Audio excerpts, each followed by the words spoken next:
নমস্কার। অ্যাপারেন্টলি অধ্যস্ত বাংলায় 7 দিনে 7টি বইয়ের আলোচনায় আজকের আলোচনা কঠোপনিষদ থেকে। 108টি বেদের পর সুবিন্যস্ত উপনিষদ, সেই 108টি উপনিষদের মধ্যে যে 11টি উপনিষদকে আদি শঙ্করাচার্যজি ভাষ্য রচনার জন্য নির্বাচন করলেন, তার মধ্যে একটি প্রধান উপনিষদ কঠোপনিষদ, যম এবং নচিকেতার কাহিনী, এবং অবশ্যই উপনিষদ মানে জ্ঞানের কাহিনী। আজকে যতদূর আমার মনে পড়ছে 3 নম্বর পর্ব কঠোপনিষদের। তো আজকে 3 নম্বর শ্লোকও, কারণ এই বইটি টিকা রচনা করেছেন পূজ্যপদ স্বামী ভূতেশানন্দ মহারাজ, সুতরাং তার টিকা রচনা আর একদিকে উপনিষদের মতন এতটা কঠিন একটা বই, একটা করে শ্লোকের বেশি খুব একটা এগোনো উচিত বলে আমার মনে হয় না, তাই জন্য একটা একটা শ্লোক করেই আমরা এগোচ্ছি। আগের দিন যেটা ঘটেছিল যে নচিকেতার বাবা একটি বিশ্বজিৎ যজ্ঞ করে, ব্রাহ্মণকে গরু যেহেতু দান করতে হয় সেই জন্য প্রায় হাড় জিরজিরে কিছু গরু যারা আর কিছুদিন পরই মারা যাবে, সে তেমন সব গরুদেরকে দান করছিলেন। সেইটা দেখে নচিকেতার মনে শ্রদ্ধার উদয় হয় এবং তিনি ভাবলেন, তখন নচিকেতা কি ভাবছে। প্রথমে সংস্কৃত শ্লোকটা আমার ভাঙা ভাঙা সংস্কৃত উচ্চারণে পড়ব। আমি দুঃখিত, আমার সংস্কৃত উচ্চারণ ভাঙা ভাঙা, আমি চেষ্টা করে নেব ঠিক করে নেওয়ার। বলছেন, পীতদকা যগ্ধ ত্রিনা দুগ্ধ দোহা নিরিন্দ্রিয়া আনন্দ নামতে লোকস্তান স গচ্ছতি তা তদৎ। এপারের অন্যয়টা কি বলছে? বলছে পীত উদকায়, পীত উদকায়, বলছে যারা শেষ জল পান করেছে এবং এখন আর করবে না। বলছে যে সমস্ত গরুগুলো শেষ জল পান করেছে, নচিকেতার মনে বাবার কর্মকাণ্ড দেখে প্রশ্নের উদয় হয়েছে। সেই প্রশ্নটাকে শ্রদ্ধা বলা হচ্ছে। কেন সেই প্রশ্নটাকে শ্রদ্ধা বলা হচ্ছে? যে তার যে প্রশ্নটা সেটা আস্তিক্য বুদ্ধি, অর্থাৎ সুন্দর একটা বুদ্ধির উদয়, তাই তাকে বলা হচ্ছে শ্রদ্ধা। তাই নচিকেতা বলছেন যে সেই ভাবনাটা কি, বলছে যারা শেষ জল পান করেছে আর করবে না। পীত উদকায়া, যারা শেষ জল পান করেছে, শেষ ফোঁটা পান করেছে আর করবে না। যগ্ধ তৃণ ভক্ষণ শেষ করেছে আর খাবে না। দুগ্ধ দোহা, যাদের শেষবারের মতন দুধ দোয়া হয়েছে তারা আর দুধ দেবে না, জল খাবে না, মানে তৃণ ভোজন করবে না, দুধ কিভাবে দেবে তাহলে। নিরিন্দ্রিয়া, সন্তান ধারণে অসমর্থ, ন্যাচারালি তো সে সন্তান ধারণ করতে পারবে না এই শরীর নিয়ে। নিরিন্দ্রিয়া, সংসার ধারণে অসমর্থ। নামতে, অর্থাৎ নামতে লোকায়, নামক সেই যে প্রসিদ্ধ লোকসমূহ, সেই সব লোকে গমন করেন। এক্সট্রিমলি সরি, আমি একটা জায়গা পেরিয়ে গেছি। শেষবারের মতো দুধ দেয়া হয়েছে, দেবে না, সন্তান ধারণে অসমর্থ। তাহ উক্ত রূপা গাভীগুলি, বলছে তাহ সেই উক্ত রূপা গাভীগুলি, বলছে গাভীগুলোর চরিত্র কি? তারা শেষবারের মতন জলপান করেছে, শেষবারের মতন তৃণ ভোজন করেছে, তারা আর তৃণ খাবে না এবং তারা সন্তান ধারণে অক্ষম। সেই প্রকার গাভীগুলি দানকারী যজমান তিনি, বলছে যে দানকারী, যে দান করছেন, দানকারী যজমান তিনি, অর্থাৎ তার বাবাকে নির্দেশ করছেন, অশুককণ নামক সেই যে প্রসিদ্ধ লোকসমূহ, সেই যে প্রসিদ্ধ লোকসমূহ সেই সব লোকে গমন করেন। বলছে যে সেই সব যে প্রসিদ্ধ লোকসমূহ সেই সব লোকে গমন করেন। বলছেন যে এই রকম গুরু যদি কেউ দান করে, পীত দকা যগ্ধ তৃণা দুগ্ধ দোহায়, যেগুলি জল যা পান করবার করেছে আর পান করবে না, ঘাস যা খাবার খেয়েছে আর খাবে না, দুধ যা দেবার দিয়েছে আর দেবে না। যারা নিরিন্দ্রিয়া, অর্থাৎ সন্তান প্রসবে অক্ষম, সন্তান প্রসব তারা করতে পারবে না, তা দদত, এই রকম গরু দান করে কি ফল লাভ হবে? বলছে এই রকম গরু দান করে কি ফল লাভ হবে? তার নচিকেতার বয়স কম, কিন্তু তার এই প্রশ্নটা উঠছে কার এগেনস্টে? তার নিজের বাবার কার্যক্রমের বিরুদ্ধে। বলছে এইরকম গরু দান করে কি ফল লাভ হবে? না অনন্যা নামতে লোকা, আনন্দ লোক, যে লোকে আনন্দ নেই, অসুখকর তানসে গচ্ছতি, সেই লোকে গমন করে, অর্থাৎ নিরানন্দে কাল যাপন করে। বলছে এইরকম গরু দান করে কি ফল লাভ হবে? আমরা দানের তো একটা আনন্দ আছে, কিন্তু এই গরু দান করে তো কোনো আনন্দ নেই। বলছে তাহলে কি ফল লাভ হবে? কোথায় যজ্ঞকারী স্বর্গে যাবে তা তা না, তার বদলে দুঃখময় স্থানে যায়। কেন? না দেবতাকে ফাঁকি দিতে চেষ্টা করছে। দেবতা তো ফাঁকে পড়েন না। বলছে আমরা সবসময় চাই যোগ্য, তো এটা একটু কম দিই, ওটা তো ব্রাহ্মণ নিয়ে যাবে, ওটা একটু কম দিই, যদি আমি ব্রাহ্মণ নই, কিন্তু তৃষিতা সেন আমার নাম, তো এটা তো ব্রাহ্মণ নিয়ে যাবে, ওই কম টাকার গামছা দিই। বলছে এতে আমি কিন্তু পুরোহিতকে নিবেদন করছি না, আমি নিবেদন করছি ঈশ্বরকে। আলটিমেটলি ঈশ্বরকে নিবেদন করছে। ওটা কার বাড়ি যাচ্ছে সেটা আমার দেখার দরকার নেই। তুমি যখন তাকে দেবে সর্বোৎকৃষ্টটা দাও, তারপর তিনি যা তোমার নেয়ার নেবেন, যা তোমাকে যদি কিছু দেওয়ার থাকে দেবেন। কিছু না পাওয়ার চেষ্টা করে যদি দিতে পারো সে তো অশেষ। কিন্তু এখানে যেহেতু বিশ্বজিৎ যজ্ঞ, একটা কামনা করে যজ্ঞ, তো তাই বলছে যে কোথায় যজ্ঞে দান করে আনন্দময় লোকে গমন করবে, তা না করে দেবতাকে ফাঁকি দিতে চেষ্টা করছে। ফাঁকি আমরা যতটা সম্ভব সব কাজেই দেওয়ার চেষ্টা করি। খুব সুন্দরভাবে ভূতেশানন্দজি বলছেন যে ফাঁকি আমরা যতটা সম্ভব সব কাজেই দেওয়ার চেষ্টা করি, যতটা সম্ভব। যেমন 7 দিনে 7টি বইয়ের আলোচনা, কালকের দিন আমি আলোচনা আপলোড করেছি, কিন্তু রোববার দিন আলোচনা আপলোড করতে পারিনি, ফাঁকি হয়ে গেছে। কিন্তু আমরা চেষ্টা করে কখনো না চেষ্টা করে হয়ে যায়, কিন্তু এটা উচিত নয়। ফাঁকি আমরা যতটা সম্ভব সব কাজেই দেওয়ার চেষ্টা করলি, ধরা পড়লে বলি এ তো সবাই করে, আমি একা করি না। আমরা আমাদের কর্তব্য এড়িয়ে যাই, ফাঁকি দিই আর নিজেকে বোঝাই যেভাবে হোক করলেই হলো। এটা খুব মানে সাধারণ ব্যাপার, এটা একদম বাচ্চা থেকে বুড়ো অবধি সবাই করে।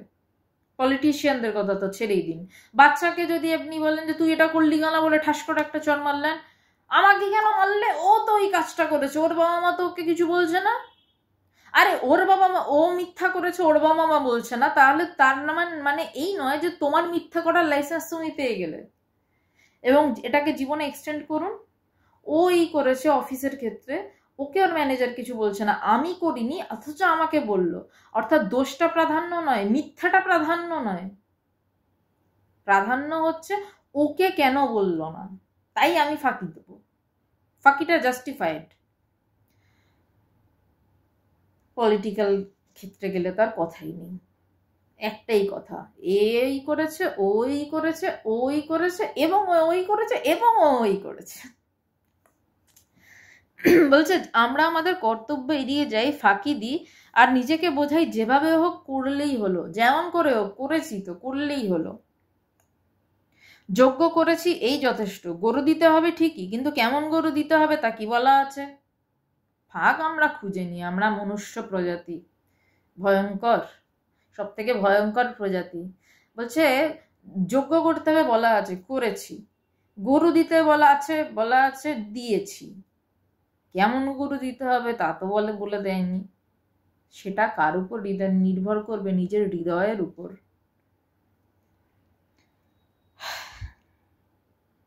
আমরা আমাদের কর্তব্য এড়িয়ে যাই, ফাঁকি দিয়ে আর নিজেকে বোঝাই যেভাবে করলেই হলো। যজ্ঞ করেছি এই যথেষ্ট, গরু দিতে হবে ঠিকই, কিন্তু কেমন গরু দিতে হবে তা কি বলা আছে? কাজেই গরু যেমনই হোক তাতেই গ্রহিতা ব্রাহ্মণদের সন্তুষ্ট হওয়া উচিত। এবং উল্টো দিকেও নির্ধারণ করে দিচ্ছে যে গরু কেমন দিতে হবে সেটা বলে দেয়নি, সুতরাং ব্রাহ্মণ তোমাদের সন্তুষ্ট হতেই হবে, সন্তোষ মনেই সেই গরুগুলোকে গ্রহণ করতে হবে।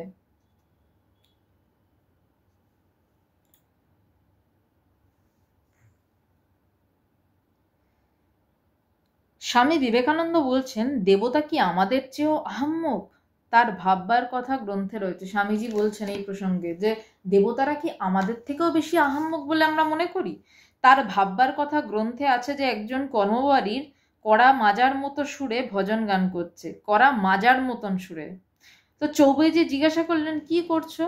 সে বলল, আমি ভগবানের মন ভেজাচ্ছি। গান গেয়ে মন ভেজাচ্ছে, সুন্দর মিষ্টি। চৌবেজি বললেন, ভগবান কি আমার চেয়েও আহাম্মক? আমারই যাতে মন ভিজছে না, তাতে তার মন ভিজবে? বলছে যে একজন কড়া মাজার মতন, মানে কড়া মাজার মতন সুরে, মানে কড়া যেভাবে মাজে ওই রকম ভাবে গান গাইছে। তার বাড়িওয়ালা জিজ্ঞাসা করছে, কি করছো? বলছে, ঈশ্বরের মন ভেজাচ্ছি।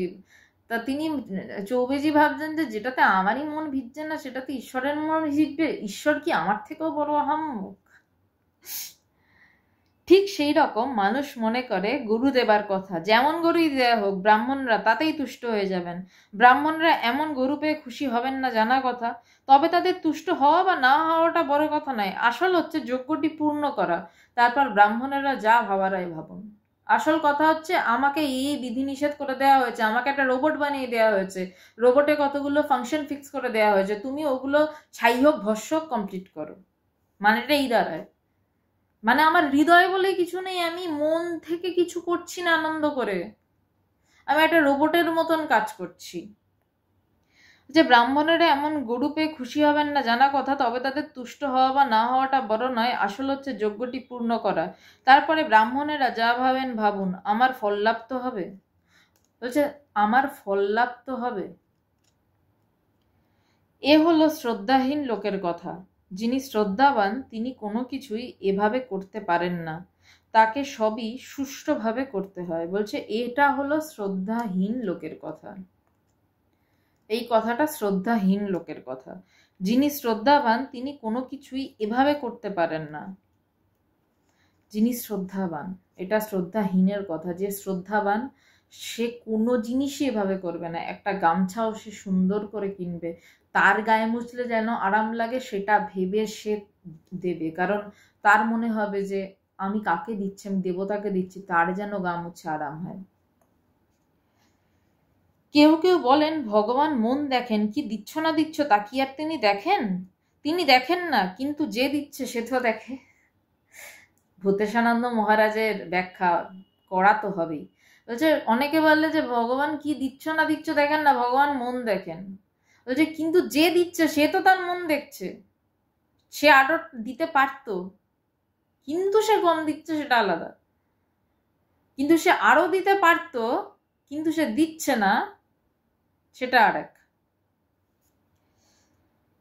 তিনি দেখেন না, কিন্তু যে দিচ্ছে সে তো দেখে। সে যখন ভগবানকে শ্রদ্ধা ভক্তি করে কিছু নিবেদন করে তখন যতদূর সম্ভব বেছে বেছে ভালো জিনিস দেবে।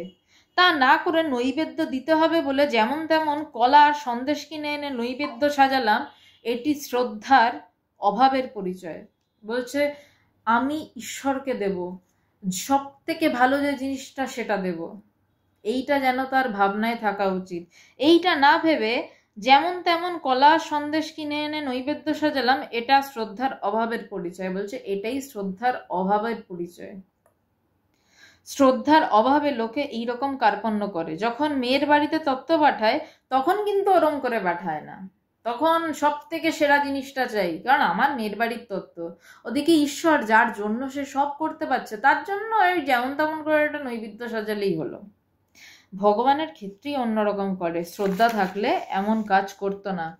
ঐরূপ জলপানে অসমর্থ, তৃণভক্ষণে অপারগ, দুগ্ধ বৎস প্রদানে সামর্থ্যহীন গাভীগুলিকে দক্ষিণা দিতে দেখে নচিকেতার হৃদয়ে আঘাত লাগলো। বলছে নচিকেতার হৃদয়ে আঘাত লাগলো, অর্থাৎ নচিকেতা শ্রদ্ধাবান, তাই তার হৃদয়ে আঘাত লাগলো, কারণ তার অন্তরে শ্রদ্ধার উদয় হয়েছে। তিনি ভাবলেন পিতা একই করছেন, এরকম জরাজীর্ণ গাভী দান করলে যজ্ঞের সুফল লাভ তো হবেই না, বরং বিপরীত ফল লাভ হবে। তিনি ওই বয়সে বুঝলেন যেটা তার পিতা বুঝলো না। সবসময় আমরা বলি না, এটা প্রাচীনকাল থেকেই কথাটা, এই মানে এই উদাহরণটা জেনে রাখুন।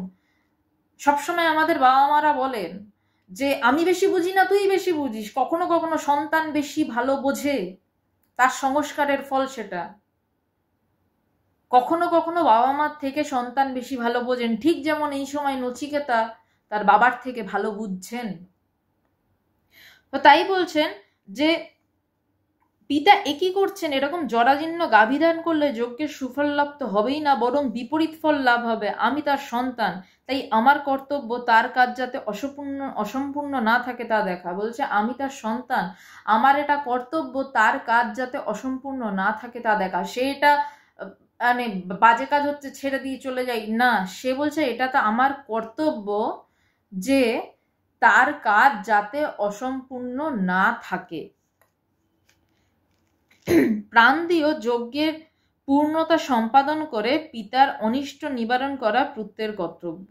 বলছে প্রাণ দিয়েও যজ্ঞের পূর্ণতা সম্পাদন করে পিতার অনিষ্ট নিবারণ করা পুত্রের কর্তব্য। বলছে পুত্রের কর্তব্য কি, যে প্রাণ দিয়েও যজ্ঞের পূর্ণতা সম্পাদন করা এবং যাতে পিতার অনিষ্ট নিবারণ হয়। সে কিন্তু পিতার প্রতিও শ্রদ্ধাশীল, যেন পিতার অনিষ্ট না হয়।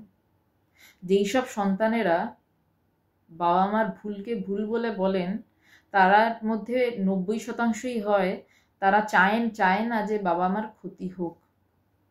তাই বলছেন যে এরকম জরাজীর্ণ গাভীদান করলে যজ্ঞের সুফল লাভ তো হবেই না, বরং বিপরীত ফল লাভ হবে। আমি তার সন্তান, তাই আমার কর্তব্য তার কাজ যাতে অসম্পূর্ণ না থাকে তা দেখা।